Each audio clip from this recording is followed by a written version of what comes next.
Parliament की रुकनियत जाने के बाद कांग्रेस लीडर राहुल गांधी ने शनिचर को अपना सरकारी बंगला खाली कर दिया। राहुल गांधी पिछले 19 सालों से 12 तुगलक लेन के सरकारी बंगले में रह रहे थे।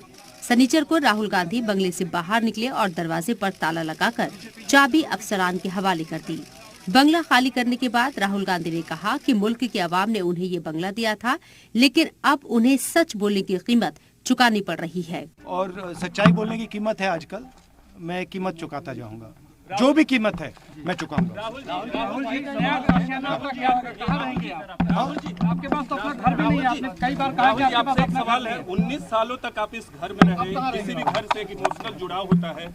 आमतौर पे देखा जाता है कई बार कि जो कई नेता हैं जो घर को वक्त के अंदर खाली नहीं करते, लेकिन आप पूरे 1 महीने के अंदर घर को खाली भी कर दिया, जबकि मामला अभी कोर्ट में भी है। बहुत लोग ये कह रहे हैं कि राहुल गांधी चाहते तो रह सकते थे, रिक्वेस्ट कर सकते थे। नहीं, मैं नहीं चाहता हूँ जी, रहना नहीं चाहता हूँ, क्योंकि ये घर मुझे हिंदुस्तान की जनता ने दिया था। 19 साल में यहाँ रहा हूँ, अब मुझसे छीन लिया गया है। ठीक है, कोई प्रॉब्लम नहीं है। अब मैं थोड़ी देर XCP के साथ 10 जनपद में रहूँगा और फिर कोई ना कोई तरीका निकाल लेंगे।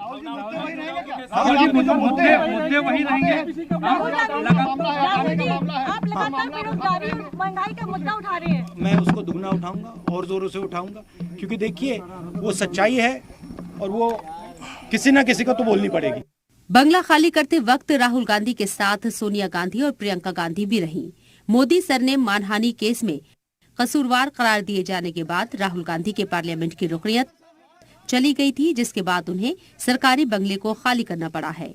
राहुल अब कुछ दिनों के लिए 10 जनपद में अपनी मां सोनिया गांधी के ही साथ रहेंगे, लेकिन एक झटके में राहुल गांधी का यह कदम आवाम में चर्चा का सबब बन गया है। ब्यूरो रिपोर्ट, जी मीडिया।